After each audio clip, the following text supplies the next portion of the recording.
Hallelujah. Glory to Jesus. Sesiyezwini lenkosi bangcwele. Hallelujah. Sisathokozile ukuba khona bangcwele. Asifuni ukunikhathaza nithi senikhathele bese nithona izwi bese niyalala. Hallelujah. Sifuna ukunithola nivutha ninji. Hallelujah. Ngiyacela amadubu usondele uzosidumisela sisi. Egameni lika Jesu bese sizwini lo sonke. Ngiyacela suma nisime ngenyawo ngiyabingelela baba egameni lika Jesu. Amen. Ngiyacela ubaba simshele kakhulu izandla egameni lika Jesu. Hallelujah. Hallelujah. Jesus. Hallelujah. Jesus. Ngizokuthanda ubingelela ubaba egameni lika Jesu. Mfundisi Magubane, mfundisi Thule, mfundisi Chamane egameni lika Jesu. Amen. Abazalwane bonke. Hallelujah. Amen. Sizodumisa ke bazalwane. Hallelujah. Geniphe ku thando lakhe asinike lonu yise sesithiwe abantwana futhi usamukelise moya wakhe ehlizweni uyisibambi sosethu ufakaza emoyeni ulikhomba ifa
to hear the word of the uNkulunkulu Lord. ofana nawe The Lord wants to uNkulunkulu bless you. nasebusuku impela okufanele Ngegama likaJesu Kristu. Thank you, Lord Jesus. Bacela ke share bongcwele izandla kakhulu. Praise the Lord. Thank you, Jesus. Ngicela sivulise lenkosi kuJohn chapter 11.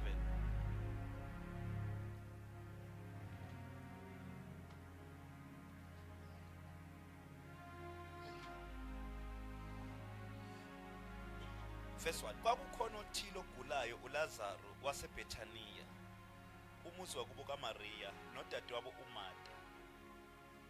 uMariya kwakunguye wagcoba inkosi ngamafutha wesulisa inyawo zayo ngezinwele zakhe. Umnewabo uLazaro wayegula. Ngakho ke odadewabo bathumela kuye bathi, Nkosi, bheka lo omthandayo uyagula. Amen.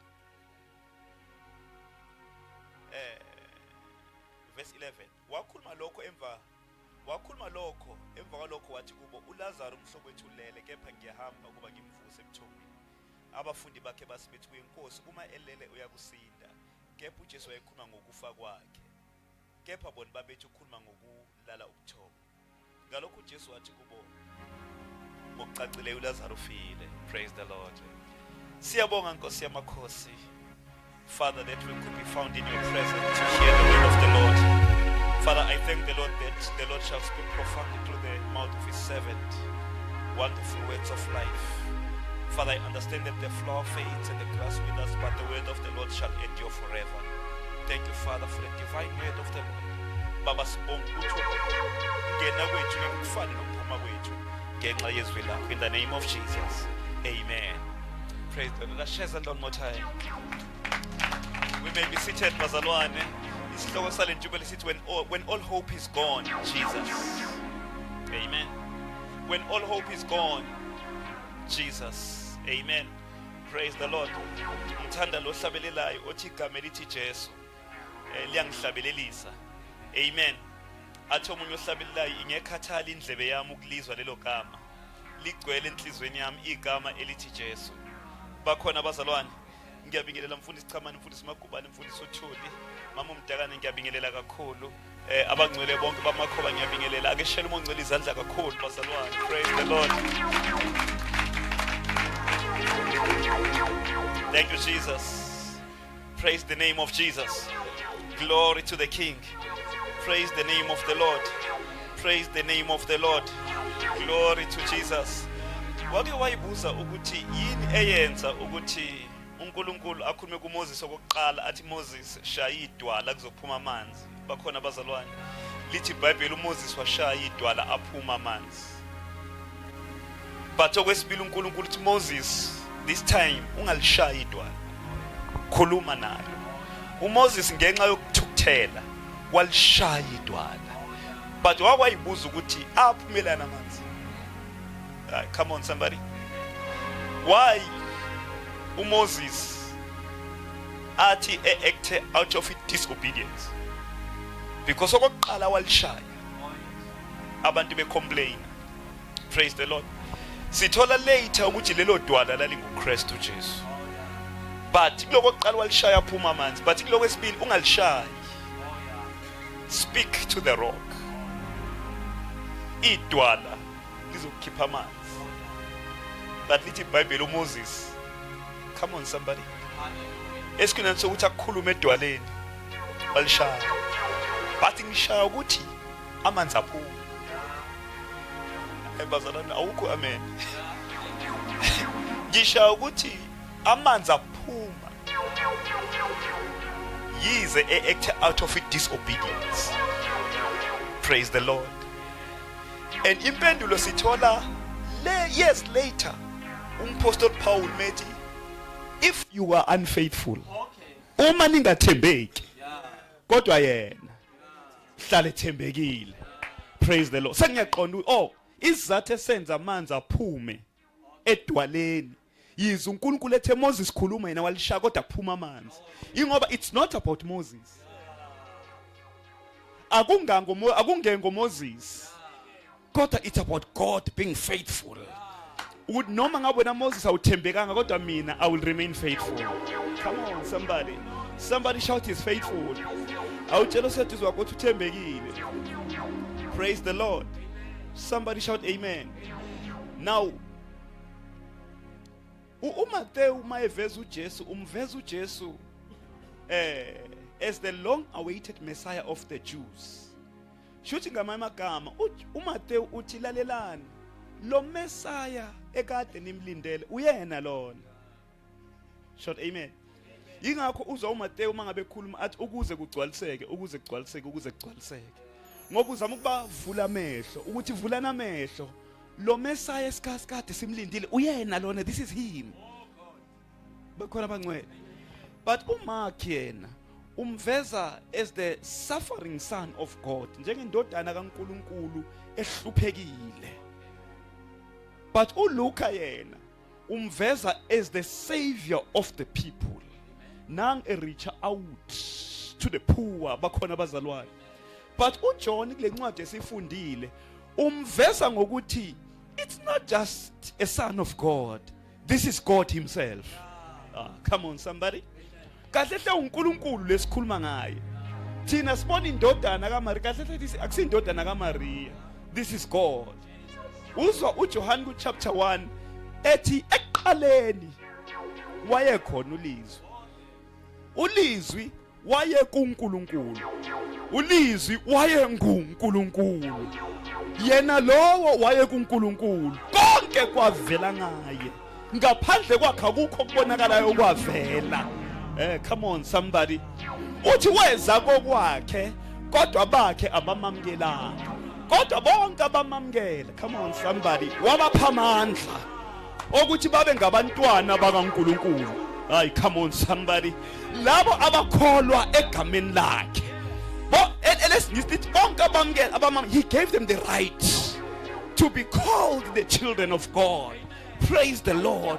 Kwaze kwaba mnandi uba ngumntwana kaNkulunkulu. Glory to Jesus. Praise the Lord. Kumnandi uba ngumntwana bazalwane. Uyabona mawuhamba nengane ukuyibambe ngesandla. Mawuhamba nengane. Ngesikhathi mawuhamba nengane ithi ngizwa amandla. Praise the Lord.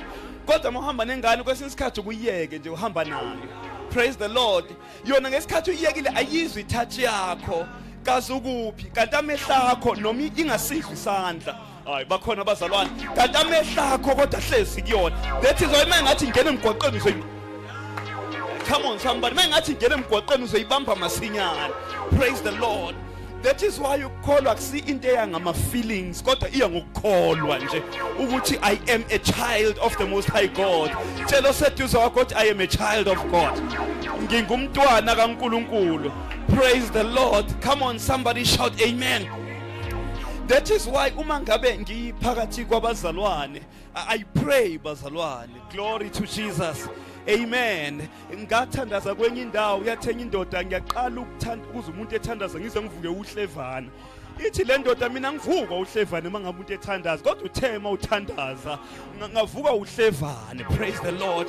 Because uzwa indlela articulate ngakhona. Praise the Lord. Mangithi Father, we come before your presence. Eternal and highly exalted God, sovereign and immutable Father, we enter your presence not by our own works but by the precious blood of Jesus Christ that was shed on Mount. Ngiphathi kwabazalwane kodwa mase ngingedwa ngithi baba angitholi kahle lento mina. Praise the Lord. Ngoba sengiza as a child. Mangiphakathi kwabantu ngizengenzela ukuthi abantu phela. Kodwa mase ngingedwa don't think ukuthi mase ngingedwa ngisa kanjalo. I come as a child. Shout amen. Kanti ku John chapter 2 the same Jesus uphendula amanzi abe yiwayini. Ngizwe uma wakhe etshela izisebenzi ethi nayikuphi. Come on somebody. Nayikuphi akushoyo anokwenza. Praise the Lord.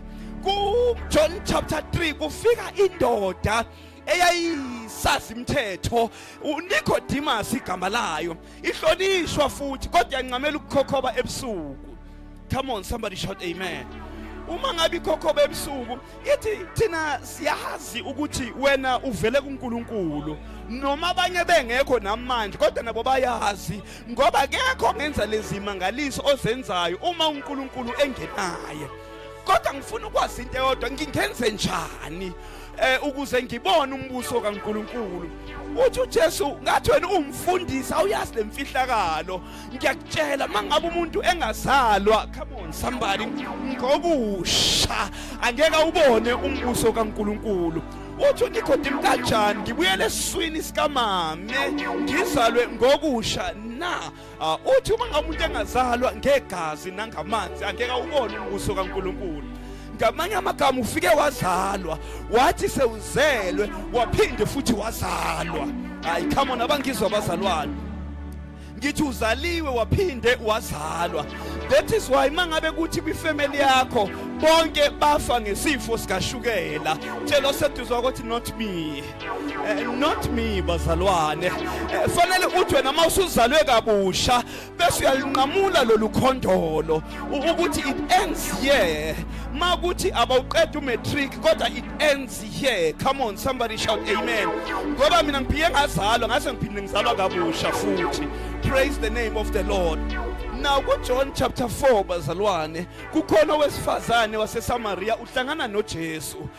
Bahlangana emthonjeni endaweni yamanzi. Ngiphuzise ngani wena umJuda nje thina dlelani nani ukube bewazi ukuthi ubani okhuluma nawe ngabe wena ocela amanzi kimi ngoba bengizokunikeza amanzi aphilayo. Obungathi mangabe usuwaphuzile ungabe sonywa. Uma ngabe umuntu ephuza lamanzi uzophinde ome, kodwa mayephuza amanzi ekuzomnika wona, come on somebody, angeke aphinde ome. Nkosi nginike lawo manzi ukuthi nami ngiphuze ngingabe ngisonywa. Hambola nje indoda yakho anginayo.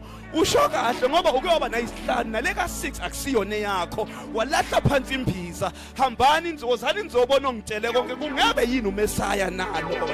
Somebody shout amen. KuJohn chapter 6 kukhona indoda ayisihlezi ngasechibini laseSilowama. Le ndoda ayisihlale for 38 years ingaphili.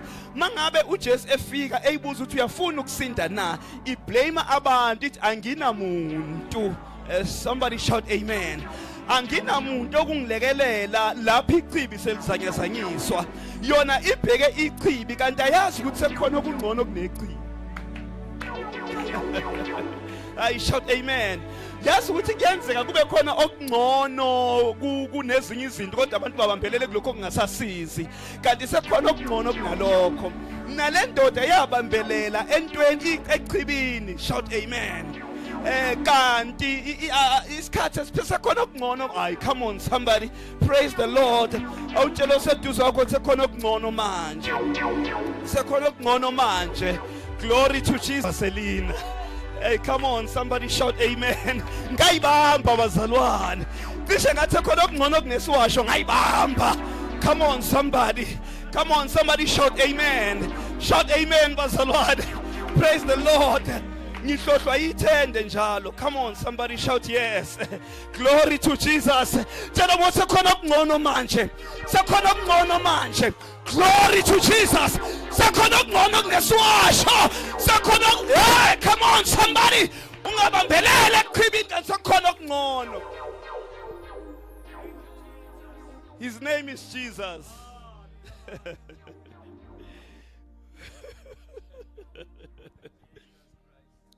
KuJohn chapter 7 bazalwane, praise the Lord. Lithi iBhayibheli kwathi ngomkhosi ngosuku lokugcina lomkhosi uJesu wasukuma wathi uma ngabe umuntu ekholwa yimi njengokusho kombhalo phakathi kwakhe kuzogobhoza imfula yamanzi. Praise the Lord. Lapha kuJohn chapter 8 lithi iBhayibheli uphikisana nabo ngoAbraham. Usethi uAbraham engakabi khona ngase ngivele ngikhona mina. Glory to Jesus. Ngoba uJohn ubakhombisa ukuthi kahle this is God. That is why before Abraham was, I am. Glory to Jesus. That is why uMoses mangabe ethi ngizothi ubani ongithumile uthi Moses anginalo igama mina. Uzongichaza ngithini? Nginguye enginguye. I am that I am. ngamanye amagama mangabe unendlala usendlaleni I become your bread. Mangabe ufuna amanzi I become the living waters. Praise the Lord. Uma ngabe ugula I become your healer. I provide. Ngiba yilokho ufuna ngibe yikho ngaleso sikhathi. Shout amen. Somebody shout he's faithful. He's faithful. Now that is John chapter 8. Now go John chapter 9.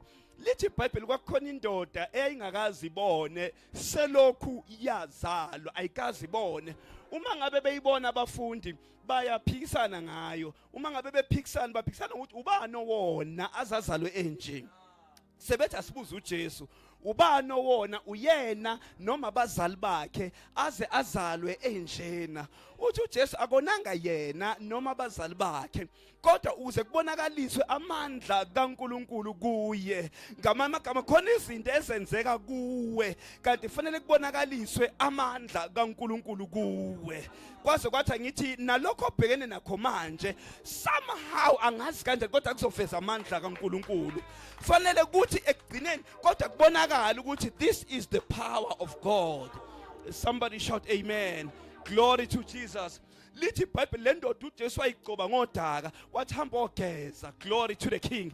Uma ngabe ethi ayogeza lendoda lithi iBhayibheli yahamba yayogeza. Okay, awubheki ngiphambanise leli chibi leli ngithe lelani isilo wami. No, ile ndoda kwathi ayogeza isilo wami lelani iBethesda. Leleli ku John chapter 5 iBethesda. Now uthi ayihambe iyogeza.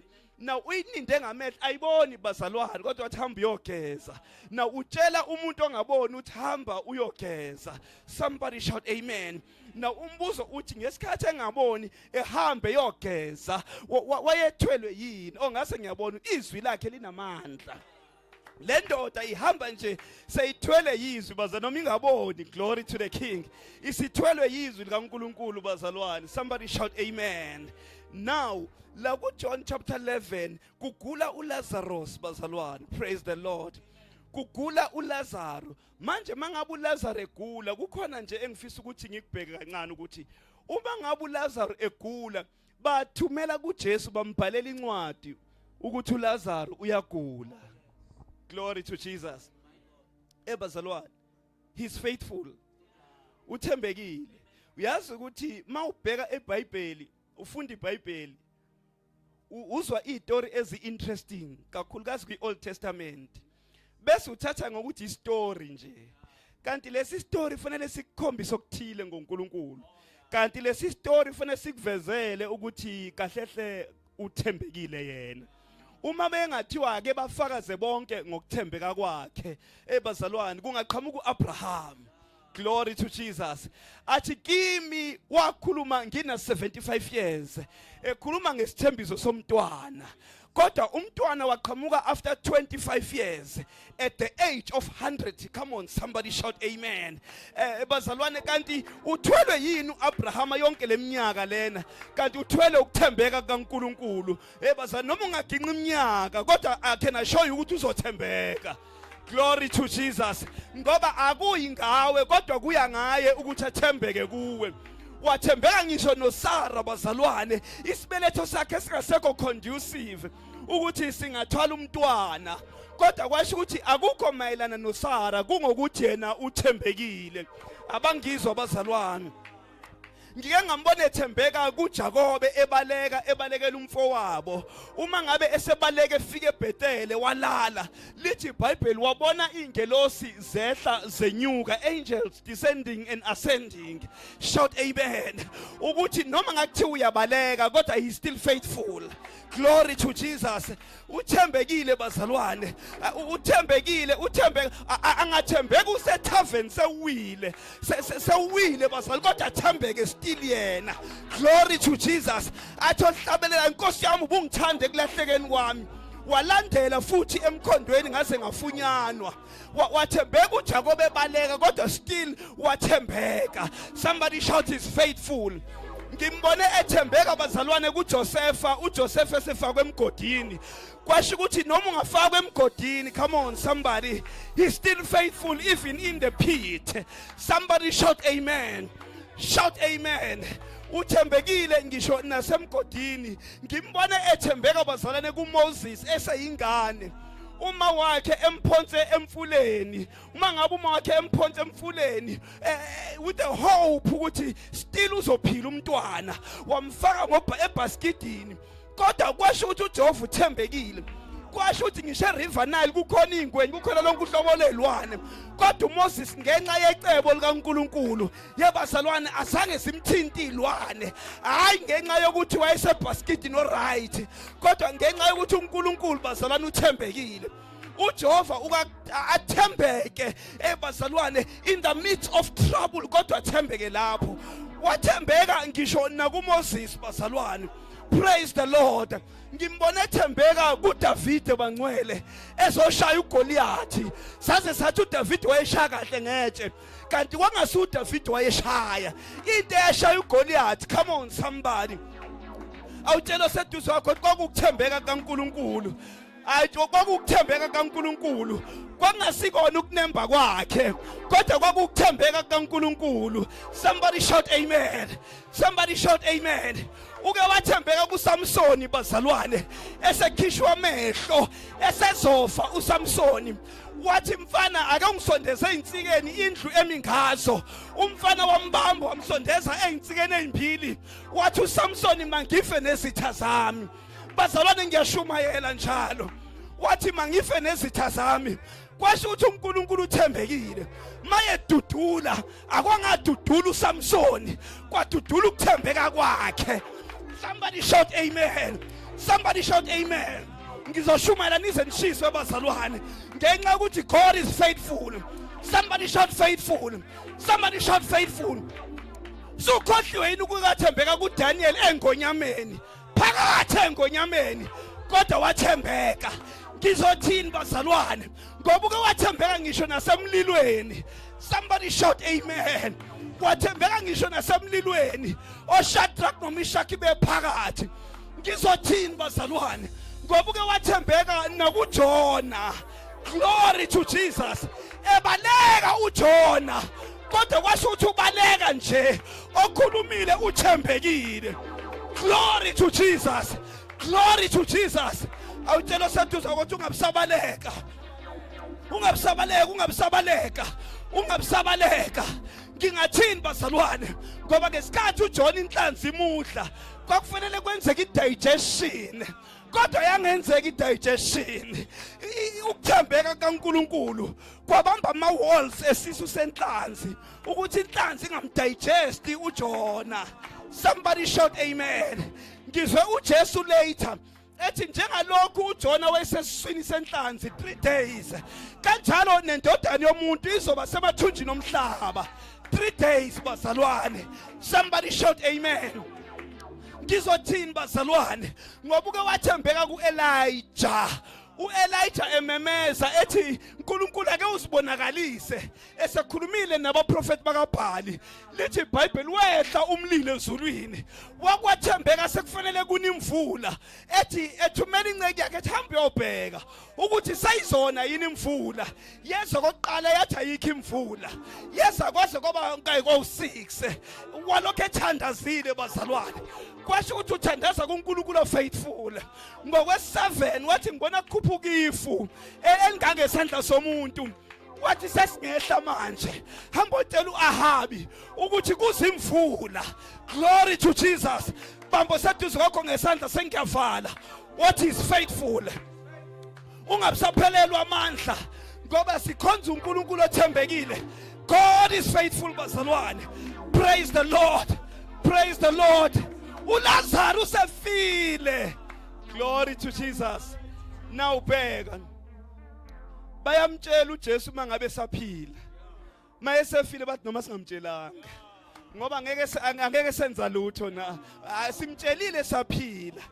Wakwayibuza ukuthi why phela mangabe umuntu egula nifike nitshela ukuthi hayi nitshela uyagula, meseshonile kufe ukuthi nibatshela abantu ukuthi useshonile. Lana batshela uJesu esaphila uLazarus. Uma ngabe seshonile ukuze eze kwi-funeral phela abasamtsheli. Do you know why bengamtshelanga? Babekholela ukuthi amandla akhe unlimited mesaphila kuphela. praise the Lord, ubengenza something uLazarus esaphila. Kodwa mangabe sefile ayisekho into asengayenza. No, look bazalwane, khona indoda yayiphonsa ngasenyaweni zika Jesu. Ikhala ngokuthi indodakazi yayiyagula. Wathi uJesu woza ngizohamba nawe. Uma ngabe behamba usevinjwa yilo wesifazane onesifo somopho. Lo wesifazane mangabe evimba uJesu uthinta nje umphetho wengubo yakhe. Uyaphila emva kwalokho uJesu uyadelaya. Udelaya ukuyophilisa indodakazi kaJayiru. Glory to Jesus. Glory to Jesus. Tshelo seduze kwakho uthi delayed but not denied. Delayed but not denied. Ngingaba delayed kwamanje. Athi uHabakuki noma umbono sewulibala. Ulinde. My God uzofika. Praise the name of Jesus. Praise the name of the Lord. Bathi umfundisi ungabusamkhathaza. Isifile indodakazi. Amandla akhe abengayiphilisa isaphila. Kodwa mayisifile angeke isenza lutho. Kanti sikhonza inkosi evusa abafileyo. Come on, somebody shout amen. Wafu Lazarus kodwa bangamtshela ukuthi usefile. Uthi uJesu kulona wena only believe.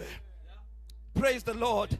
That's why ngithi ihloko salentshumayelo sithi when all hope is gone, there is Jesus. Praise the Lord. Ngoba uLazarus usefile kodwa basamtshela uJesu. Glory to the King. That is why mangabe fika uthi nimbekephi. Lithi iBhayibheli ufika khona ethuneni uthi remove the stone. Yenzani lokho eningakwenza nina. Mina ngizokwenza lokho eningakwazi ukwenza. Ebasana ke sime ngezinyawo sengiqedile njalo. Praise the Lord. Praise the Lord. When all hope is gone, there is Jesus. Praise the Lord. Thank you mfundisi ake uthandaze. Akuze ngaphambili uzothandaza. Now lithi iBhayibheli bathi kuJesu sezizini sikutshelile esaphila. Amandla akho abe limited esaphila. Uthi uJesu angishongo yini ukuthi mangabe ukholwa uzobona inkazimulo kaNkuluNkulu. Praise the Lord. Thank you Jesus. Ungcwele kakhulu. Asimbonanga uNkulunkulu njengawe. Namhlanje sizwe okusha ukuthi wena uNkulunkulu noma singangena ingonyameni kodwa uthembekile.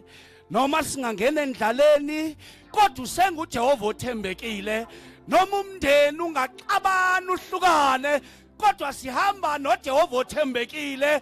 Babongcwele ngiyathandaza ukuthi kule nkonzo yanamhlanje kulo naloyo kulenda ozizwi lakho engathi anga experience ukuthembeka kaNkuluNkulu. Bayethe wena othembekayo, bayethe wena owelapha izifo, bayethe wena ovela nasemlilweni, bayethe wena ongahlulekiyo, bayethe manzi okuphila, bayethe sinkwa sokuphila, bayethe wena odala indlela ehlale. Nanamhlanje siyalikholwa izwi lakho, nanamhlanje siyalibamba izwi lakho. Baba ngiyathandaza emakhaya lapho beya khona la kumnyama khona because of the word elikhanyisa ebumnyameni. Makukhanye abagulayo mabaphile, abasweleyo gcwalisa izidingo zabo. Vusa baba wethu abaworshipa ngomoya nangeqiniso, abalangazelela inhliziyo kaNkuluNkulu. Siyabonga Mongcwele, ake shayela idwala lapha kade sishayela uNkulunkulu wethu izandla. He is worthy to be praised. He is worthy to be praised. Hallelujah, glory to Jesus. Wonderful day, wonderful day. This day, from